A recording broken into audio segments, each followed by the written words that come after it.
आज बेसिक कुछ संख्याओं के बारे में हम जानने वाले हैं कि आखिर पूर्ण संख्या, विषम संख्या, सम संख्या यह क्या होगा और कैसे कोई संख्या के लिखे होने पे हम पहचानेंगे कि कोई संख्या जो लिखा हुआ है सो विषम संख्या है कि सम संख्या है या फिर अभाज्य संख्या। इसी प्रकार से और भी कई प्रकार के संख्या होंगे और उन्हीं संख्याओं के बारे में आज हम जानने वाले हैं। कुछ संख्याओं के बारे में और कुछ फॉर्मूला के बारे में जान करके हम सीखेंगे कि आखिर किस प्रकार से संख्या को पहचानेंगे और कुछ फॉर्मूला पे कुछ क्वेश्चन को हल करना अभी हम सीखने वाले हैं।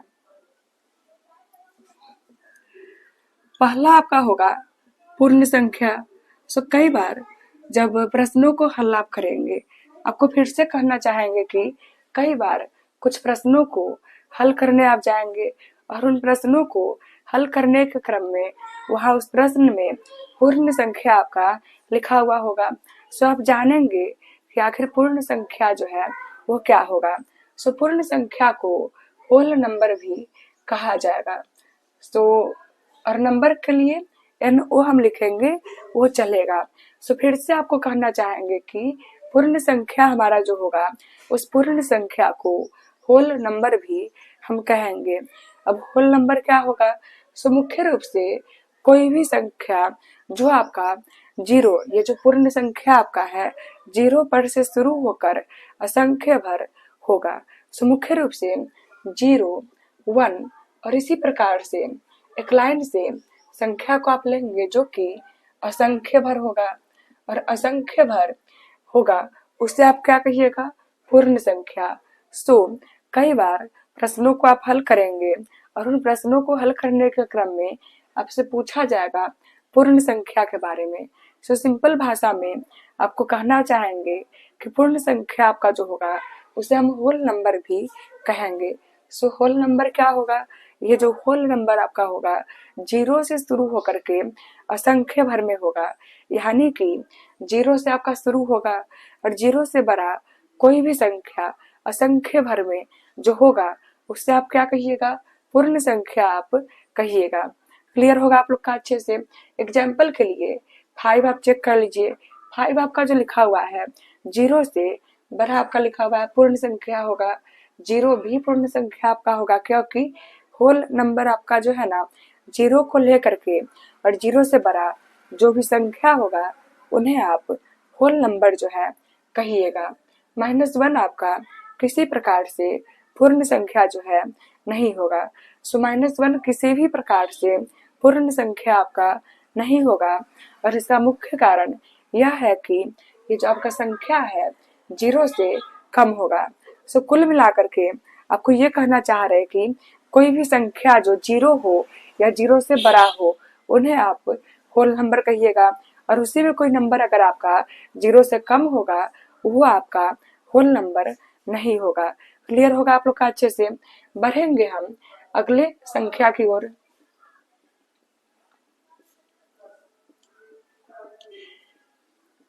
इससे आप जो है नेचुरल नंबर भी कहिएगा।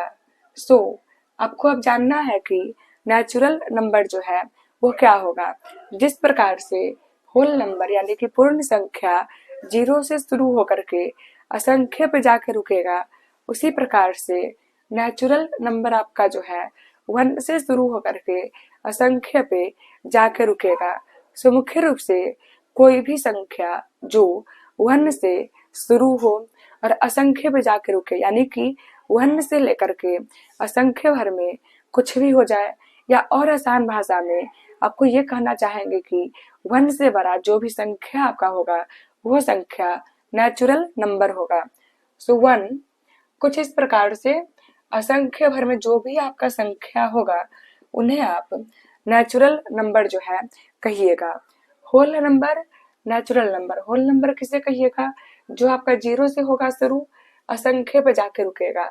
मुख्य रूप से जीरो पे आपका शुरू होगा, असंख्य पे जाके रुकेगा, उन्हें आप होल नंबर जो है कहिएगा।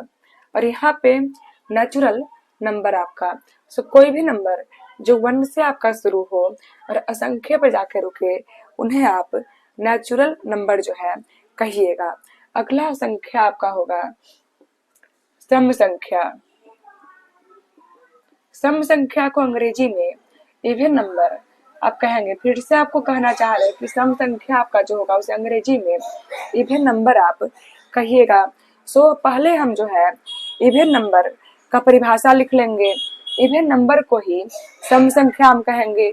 सो कुल मिलाकर के पहले हम जो है इवन नंबर यानी सम संख्या का परिभाषा लिख लेंगे, और जो हमारा इवन नंबर का परिभाषा होगा उस परिभाषा के प्रयोग से हम किसी भी संख्या के लिए चेक करेंगे कि वो नंबर जो है इवन है कि नहीं है। तो परिभाषा आपका कुछ इस प्रकार से होगा।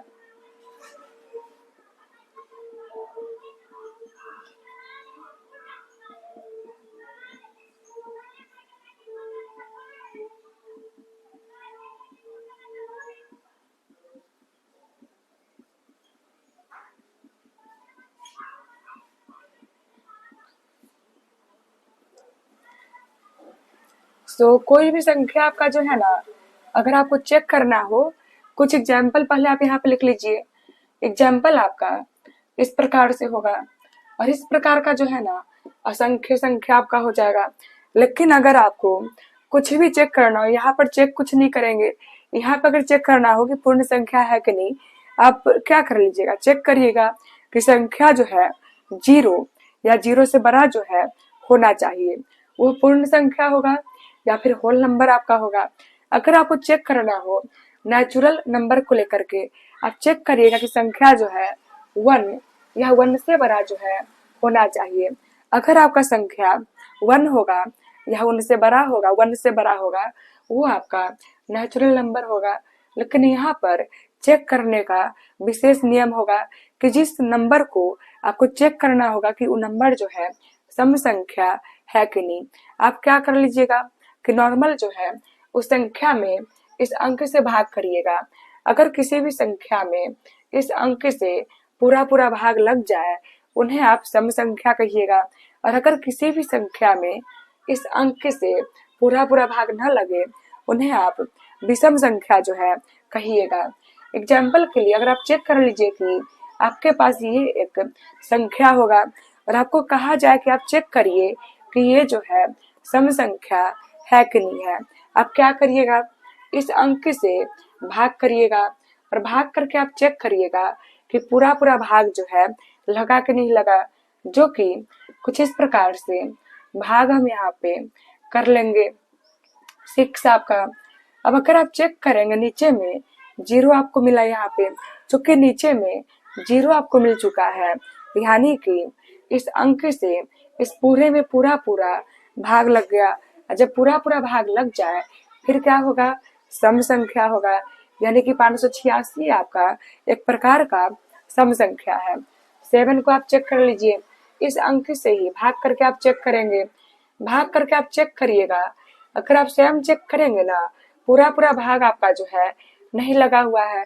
और जब भी इस अंक से किसी संख्या में भाग करने पर पूरा पूरा भाग आपका न लगे, उसे आप विषम संख्या कहिएगा। क्लियर होगा आपका अच्छे प्रकार से। सो वही आपको कहना चाह रहे हैं कि अगर इस अंक से किसी भी संख्या में भाग करने पर पूरा पूरा भाग लग जाए, वो सम संख्या होगा। जैसे कि 586 आपका 586 एक सम संख्या है, और अगर आपका पूरा पूरा भाग न लगे वो विषम हो जाएगा। एग्जाम्पल के लिए आप ये चेक कर लीजिए। फिर आपको चेक करना है कि सम है कि विषम संख्या है। आप इस अंक से ही भाग करके चेक करिएगा। भाग करके अगर आप चेक करेंगे और फिक्स है कि हमेशा इस अंक से ही भाग आप करेंगे, ये नहीं कि अपनी इच्छा से कभी 4 कभी 5 कभी 6 से आप भाग करेंगे। फिक्स है कि जब भी भाग करेंगे इस अंक से ही भाग आप करेंगे। अब अगर आप चेक करिएगा, यहाँ पर जो है पूरा पूरा भाग आपका नहीं लगा हुआ है, नीचे में 1 बच गया। सो जब भी आपका पूरा पूरा भाग ना लगे और नीचे में कुछ बचे आपका, वो क्या होगा, विषम संख्या होगा। यानी कि ये संख्या आपका जो है ना एक प्रकार का विषम संख्या होगा। और उसी प्रकार से ये जो है एक प्रकार का सम संख्या होगा। अब यहाँ पे अगर आप चेक करिएगा सम संख्या और विषम संख्या को चेक कैसे करें कि एक संख्या जो है सम है कि विषम, ये चेक करना आप सीख चुके हैं कि आखिर किस प्रकार से किसी भी संख्या को आप चेक करेंगे कि वो संख्या जो है सम संख्या है कि विषम संख्या है। लेकिन परिभाषा के बारे में अगर कहा जाए, परिभाषा आपको सिर्फ सम संख्या का मालूम है। अब हम विषम संख्या का परिभाषा जो है लिखने वाले हैं। सो अगला आपका जो है विषम संख्या हो जाएगा। सो विषम संख्या का परिभाषा आप लोग पहले ही समझे, अंग्रेजी में आपका ये हो जाएगा। सो किसी में भी अगर इससे पूरा पूरा भाग लग जाए वो क्या होगा, सम होगा। अगर इस अंक से किसी भी संख्या में पूरा पूरा भाग न लगे उसे आप विषम संख्या जो है कहिएगा। विषम संख्या आपका 1 से होगा शुरू, और इस प्रकार से आपका ये सब जो है विषम संख्या है। और इसी प्रकार से असंख्य भर होगा, विषम संख्या है। कारण ये होगा कि इन संख्याओं में इस अंक से पूरा पूरा भाग जो है नहीं लग पाएगा। तो किसी भी संख्या में अगर इस अंक से पूरा पूरा भाग लग जाए वो आपका सम संख्या होगा, और पूरा पूरा भाग न लगे वो आपका विषम संख्या होगा। अगला कार्य होगा कि आप जो है अभाज्य संख्या के बारे में जानिएगा। सो मुख्य रूप से अभाज्य संख्या को प्राइम नंबर हम जो है कहेंगे। अगला कार्य क्या आपका होगा कि आप जो है अभाज्य संख्या के बारे में जानेंगे। और आपको कहा जा रहा है कि अभाज्य संख्या को अंग्रेजी में आप क्या कह लीजिएगा, प्राइम नंबर जो है कहिएगा। सो पांचवा आपका होगा अभाज्य संख्या, और इसी अभाज्य संख्या को अंग्रेजी में आप क्या कहिएगा, प्राइम नंबर जो है कहिएगा। संख्या को अगर हम चाहेंगे ना इस प्रकार से भी लिख पाएंगे। सो मुख्य रूप से अभाज्य संख्या यानी कि प्राइम नंबर के बारे में आप जानेंगे। प्राइम नंबर क्या होगा, सो किसी भी अंक में अगर सिर्फ एक से और स्वयं से भाग लगे पूरा पूरा यानी कि है ना, सो किसी भी अंक में अगर केवल 1 से और स्वयं से भाग लगे वो आपका अभाज्य संख्या होगा। और अगर किसी भी अंक में एक और स्वयं के अलावा अन्य संख्याओं से भी भाग लग जाए वो आपका अभाज्य संख्या जो है नहीं होगा। सो अभी के लिए आपको अभाज्य संख्या जो है जानना है। सो मुख्य रूप से अगर किसी भी अंक में एक और स्वयं के अलावा अन्य किसी भी अंक से भाग न लगे उसे आप अभाज्य संख्या जो है कहिएगा। सो हम लिख लेंगे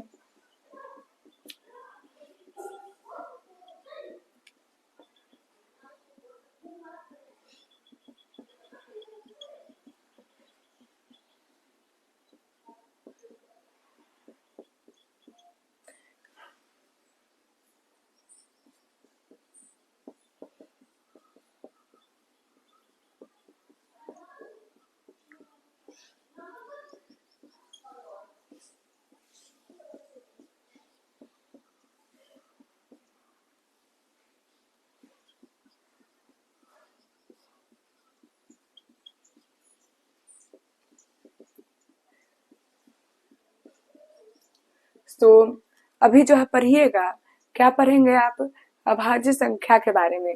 सो कोई भी संख्या जो क्या होगा जिनमें केवल 1 से और स्वयं से भाग लगेगा पूरा पूरा वो क्या होगा, अभाज्य संख्या आपका होगा।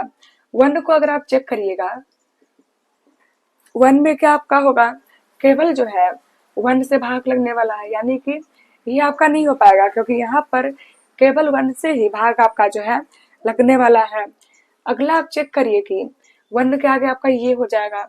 इसमें अगर आप भाग लगाने के बारे में कहिएगा फिर 1 और ये स्वयं जो आपका अंक लिखा हुआ है ये अंक, इनके अलावा किसी भी और अंक से पूरा पूरा इसमें भाग जो है नहीं लग पाएगा। तो ये आपका अभाज्य संख्या होगा। उसी प्रकार से अगर आप ये चेक करिएगा, यहाँ पर भी 1 और ये अंक स्वयं के अलावा किसी और अंक से इस अंक में पूरा पूरा भाग जो है नहीं लग पाएगा। तो ये भी आपका अभाज्य संख्या है। 4 के बारे में अगर आपको कहा जाए, 4 में जो है 1 और ये संख्या अंक स्वयं क्या आपका है 4 लिखा हुआ है। क्लियर है आपका अच्छे से। सो 4 में 1 और स्वयं के अलावा एक और आपका इससे भी भाग लग जाएगा। और आपको पहले ही कहा जा चुका है कि 1 और स्वयं के अलावा किसी भी और अंक से भाग लग जाए वो आपका अभाज्य संख्या नहीं होगा। फिर 5 को आप चेक करेंगे, 5 में भी 1 और 5 के अलावा किसी और अंक से पूरा पूरा भाग जो है नहीं लग पाएगा। तो 5 आपका एक प्रकार का अभाज्य संख्या है। 6 के बारे में अगर आप सोचिएगा, 6 में 1 और 6 के अलावा ये अंक और ये अंक से भी पूरा पूरा भाग लग जाएगा। सो 6 में 1 और 7 के अलावा इन अंकों से भी पूरा पूरा भाग जो है लग जाएगा। सो 6 भी आपका अभाज्य संख्या नहीं होगा। कारण ये कि अभाज्य संख्या वो होगा जिनमें केवल 1 से और स्वयं से भाग लग सके। सो इस प्रकार से 7, 11 और ये सब कुछ आपका संख्या है जहाँ पे 1 और स्वयं के अलावा किसी और अंक से भाग जो है नहीं लग पाएगा। इस प्रकार से ये अभाज्य संख्या यानी कि प्राइम नंबर के बारे में भी आप जान चुके हैं। अगला वर्क होगा कि आप जानेंगे परिमेय संख्या के बारे में। सो परिमेय संख्या क्या होगा, इसको अंग्रेजी में आप रेशनल नंबर जो है कहिएगा। सो आप जानेंगे परिमेय संख्या क्या होगा। सो मुख्य रूप से कोई भी संख्या जो p/q के रूप का हो। आपको फिर से कहना चाहेंगे कि कोई भी संख्या जो p/q के रूप का हो और जहाँ पे नीचे वाला भाग यानी कि q आपका जो है 0 नहीं होगा। सो मुख्य रूप से कोई भी संख्या जो p/q के रूप का होगा और उसमें नीचे वाला यानी कि q जो है 0 आपका नहीं होगा, उन्हें आप परिमेय संख्या कहिएगा। सो लिखेंगे कोई भी संख्या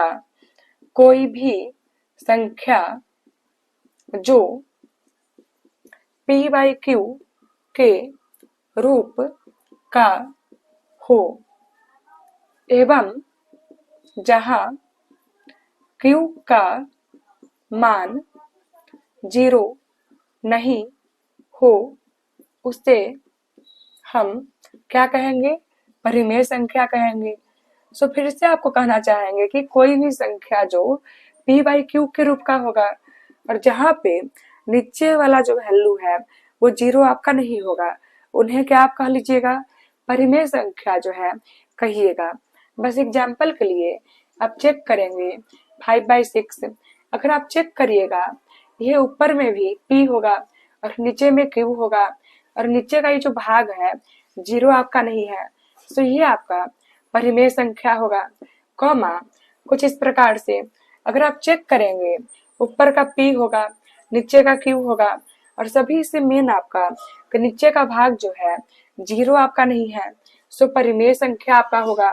उसी प्रकार से 0 के बारे में आप सोचेंगे कि परिमेय संख्या है कि नहीं। सो पहले ही आपको कहा जा चुका है कि किसी भी संख्या के परिमेय संख्या होने के लिए वो जो है p/q के रूप का होना चाहिए। अब अगर आप चेक करेंगे, आप कहीं अपने मन में पहले सोच लिए होंगे कि 0 लिखा हुआ है और इन कारणों से यह संख्या आपका जो है परिमेय नहीं होगा। लेकिन आपको क्या कहा गया कि अगर नीचे में 0 होगा वो परिमेय संख्या आपका नहीं होगा। अभी के लिए ऊपर में 0 आपका लिखा हुआ है और पहला काम हमारा होगा परिमेय संख्या चेक करने के लिए कि हम चेक करेंगे कि ये संख्या आपका जो है p/q के रूप का है कि नहीं है। सो मुख्य रूप से ऊपर का जो भाग है वो लिखा हुआ है, नीचे कुछ आपका नहीं लिखा हुआ है। अगर हम p/q के रूप में लेकर के जाएंगे संख्या को, फिर हम कह पाएंगे कि वो संख्या जो है परिमेय संख्या है कि नहीं है। सो मुख्य रूप से ऊपर कुछ लिखा हुआ है, नीचे कुछ नहीं है। आपको काफी अच्छे प्रकार से मालूम होगा कि हर एक संख्या के गुना और भाग में 1 छिपा हुआ होगा। क्या आपको कहा जा रहा है कि हर एक संख्या के गुना और भाग में 1 जो है छिपा हुआ होगा, यानी कि 0 के भी नीचे 1 होगा। अब प्रॉपर ये जो है p/q के रूप का हो चुका है और सभी से मेन आपका ये कि नीचे का ये जो भाग है 0 के इक्वल आपका नहीं है, यानी कि ये एक प्रकार का परिमेय संख्या होगा। उसी प्रकार से अगर आप ये संख्या को चेक करिएगा, अब क्लियर यहाँ पर है कि नीचे में 0 आपका है और नीचे में 0 जब भी होगा परिमेय संख्या आपका नहीं होगा। उसी प्रकार से -5 को आप चेक कर लीजिए। पहला कार्य होगा परिमेय संख्या होने के लिए कि वो संख्या जो है p/q के रूप का होना चाहिए। लेकिन इसके नीचे कुछ है नहीं। काफी अच्छे से आपको मालूम है कि हर एक संख्या के गुना भाग में 1 छिपा होगा, यानी कि इसके भी नीचे 1 होगा। प्रॉपर आपका p बाई क्यू के रूप का है और नीचे का भाग 0 आपका है नहीं, सो ये जो है परिमेय संख्या होगा। हम बढ़ेंगे अगले प्रश्न की ओर, जहां पर पूछा गया अपरिमेय संख्या के बारे में। सो प्रश्न नहीं, यानी कि अगला संख्या का परिभाषा आप जो है अभी जानिएगा। सो मुख्य रूप से अपरिमेय संख्या के बारे में भी आप जानेंगे, काफी जरूरी है ये भी। सो अपरिमेय संख्या को अंग्रेजी में आप क्या कह लीजिएगा, इरेशनल नंबर आपका होगा। फिर से आपको कह रहा है कि अपरिमेय संख्या आपका जो है वो क्या आपका हो जाएगा, इरेशनल नंबर जो होगा वो क्या कहलाएगा, अपरिमेय संख्या कहलाएगा। सो ये परिमेय आपका और ये अपरिमेय आपका आपको कह रहा है कि जो p बाई क्यू के रूप का होगा वो परिमेय होगा और जो p बाई क्यू के रूप का नहीं होगा वो क्या हो जाएगा, अपरिमेय होगा। फिर इससे आपको कह रहा है कि जो संख्या p बाई क्यू के रूप का होगा उन्हें आप परिमेय संख्या कहिएगा और जो संख्या आपका p बाई क्यू के रूप का नहीं होगा उन्हें आप अपरिमेय संख्या कहिएगा। सो लिखेंगे कोई भी संख्या जो p बाई क्यू के रूप का नहीं हो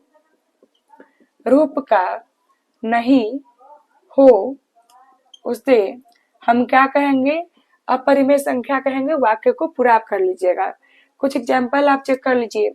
आखिर जानिए आपकी कौन सा संख्या होगा जो कि p बाई क्यू के रूप का नहीं होगा।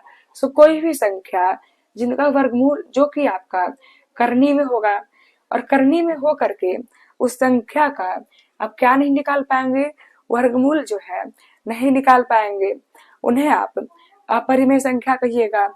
अभी के लिए आप चेक कर लीजिए, करनी का चिन्ह आपका और 51 आपका जो है लिखा हुआ है। चूंकि करनी के चिन्ह में 51 आपका लिखा हुआ है, करनी में से 51 को बाहर करने के लिए वर्गमूल करना पड़ेगा, संभव है नहीं। सो अपरिमेय आपका ही हो जाएगा। अगर 51 अकेले होगा सो करनी में अगर कोई संख्या हो जिनका वर्गमूल आपका ना हो पाए वो अपरिमेय होगा।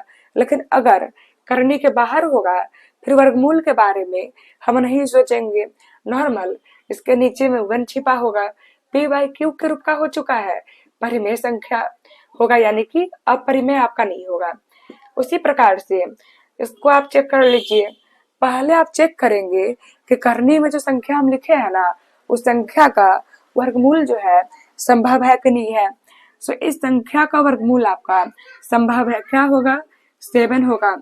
अगर करनी में लिखे हुए संख्या का वर्गमूल हो जाए और संख्या करनी के बाहर हो जाए वो क्या आपका कहलाएगा, परिमेय संख्या कहलाएगा। नीचे कुछ नहीं है, 1 छिपा होगा और इस प्रकार से परिमेय संख्या आपका हो चुका है। बढ़ेंगे इसमें कुछ और एग्जाम्पल को हम चेक करेंगे कि कौन परिमेय होगा कौन जो है अपरिमेय होगा। सो मुख्य रूप से आप चेक कर लीजिए इस संख्या को कि क्या ये परिमेय होगा कि क्या ये जो है अपरिमेय होगा। तो सभी से पहले आपको कहना चाहेंगे कि यह संख्या आपका करनी में है नहीं, सो हमें भी जो है वर्गमूल यहाँ पे नहीं करना पड़ेगा। क्लियर होगा आप लोग का अच्छे से।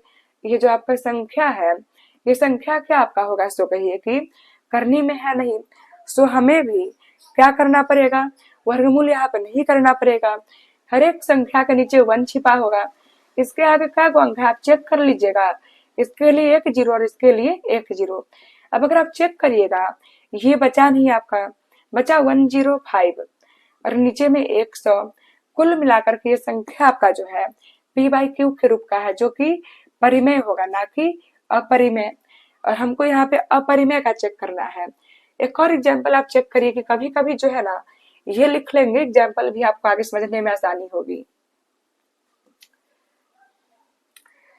कभी कभी आपका एग्जाम्पल जो है कुछ इस प्रकार से होगा कि कुछ होगा जो बार बार बढ़ेगा। आपका 0 1 लिखा हुआ है, इससे 1 बढ़ा के 0 लिख लेगा फिर से 1 होगा, फिर यहाँ पर जाकर 0 है ना उससे 1 बढ़ा के 0 लिखेगा 1 फिर से होगा, फिर यहाँ पे 4 को 0 आपका हो जाएगा 1 होगा, फिर यहाँ पे 5 को 0 आपका होगा 1 होगा। और इसी प्रकार से असंख्य भर में जाएगा। सो कभी भी इस प्रकार से हो कि कोई भी एक अंक आपका हो करके बार बार जो है बढ़े, उन्हें आप क्या कहिएगा, अपरिमेय कहिएगा। उसी प्रकार से आप ये चेक कर लीजिए, 4 एक ही बार आपका लिखा हुआ है, 4 एक ही बार है ना, 4 को एक बढ़ा के आप लिख लीजिए, फिर ये लिखिए, एक फिर से बढ़ा के 4 को आप लिख लीजिए। सो कभी भी अगर इस प्रकार से बढ़े ना, वो क्या आपका होगा, अपरिमेय संख्या होगा। सो इस प्रकार से अपरिमेय संख्या के बारे में भी जान चुके होंगे आप। अगला काम आपका होगा कि पूर्णांकों के बारे में जानेंगे। आपके पूर्णांक जो है क्या होगा, पूर्णांक का परिभाषा।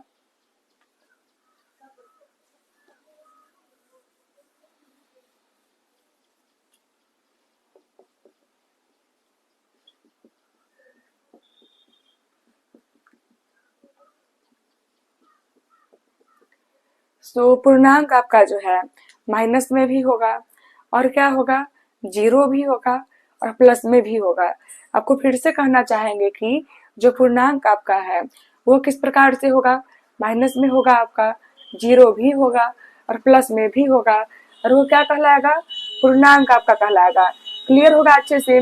सो मुख्य रूप से कोई भी संख्या जो संख्या रेखा पे नेचुरली आपका पाया जाएगा, उन्हें क्या कहिएगा, पूर्णांक आप कहिएगा। आपको फिर से कह रहे हैं कि कोई भी संख्या जो संख्या रेखा पे नेचुरली पाया जाएगा, उन्हें आप पूर्णांक जो है कह लीजिएगा। वही यहाँ पे हम लिखने वाले कि संख्या रेखा पर जो मुख्य रूप से आपका पाया जाएगा, मूल रूप से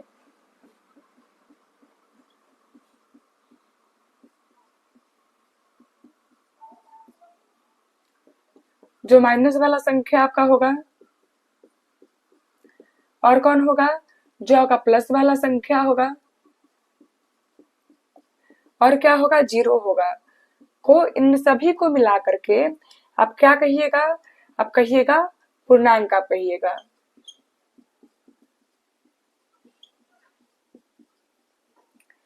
एग्जाम्पल आपका क्या होगा, -4, -5, -1, 0, 1, 4, 5। इस प्रकार से हर एक चीज आपका जो है पूर्णांक आपका हो जाएगा। आप जानेंगे भिन्न के बारे में कि प्रॉपर जो भिन्न आपका होगा वो किस फॉर्म का होगा।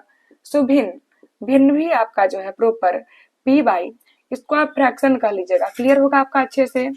सुभिन्न आपका जो होगा प्रॉपर पी बाई क्यू के रूप का होगा। फिर से आपको कहना चाहेंगे कि जो भिन्न आपका होगा उन्हें अंग्रेजी में आप क्या कह लीजिएगा, फ्रैक्शन कहिएगा। और फ्रैक्शन जो होगा प्रॉपर आपका पी बाई क्यू के रूप में होगा। सो लिखेंगे यह प्रायः पी बाई क्यू के रूप का होगा। क्लियर है आपका अच्छे से।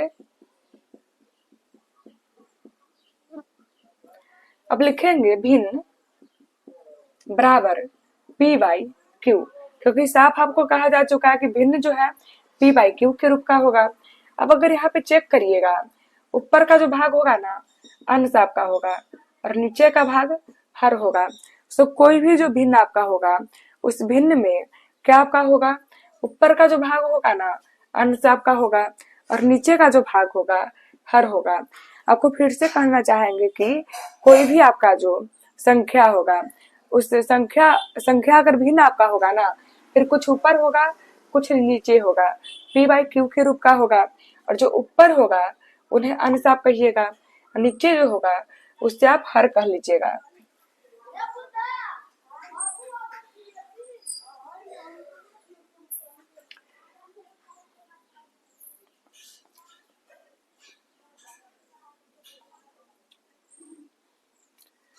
प्रायः जो भिन्न आपका है ना, वो पारंपरिक भिन्न जो है कभी भी माइनस में आपका नहीं होगा। भिन्न होने के लिए माइनस में भी संभव है, प्लस में भी संभव है। आपको फिर से कहना चाहेंगे कि भिन्न आपका जो है होने के लिए माइनस में भी संभव है, और वही भिन्न आपका होने के लिए प्लस में भी संभव है। लेकिन पारंपरिक रूप से जो भिन्न होगा वो माइनस में कभी नहीं होगा।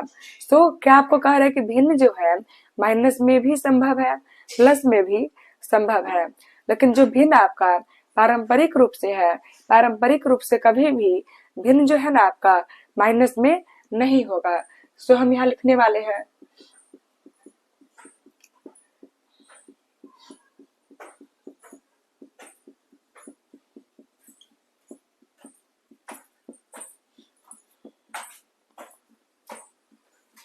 और कभी भी अगर आपको जो भिन्न है ना, भिन्न के नीचे आपको कभी भी माइनस अगर मिल जाए, तो माइनस को कभी भी भिन्न के नीचे आप नहीं लिखेंगे, बल्कि ये जो माइनस आपका है सिर्फ माइनस को ऊपर आप ले जाएंगे। माइनस आपका होगा 4 और बाई क्या होगा 5।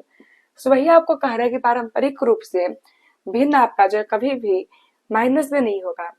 ओके, और जो आपका कभी कभी भिन्न आप जो है ना भिन्न पर का प्रश्न हल करिएगा और आपको मिलेगा कि नीचे में माइनस आपका लिखा हुआ है। सो प्रॉपर जो भिन्न का फॉर्म होगा वहां पे नीचे में कभी भी माइनस आपका नहीं होगा, और अगर यहाँ पे माइनस है आपका, उस माइनस को आप ऊपर ले जाइएगा। इस प्रकार से भिन्न को भी आप समझे होंगे अच्छे प्रकार से। घर पे इन सभी पे अच्छे प्रकार से अभ्यास आप कर लेंगे, फिर प्रश्नावली को हल करवाया जाएगा।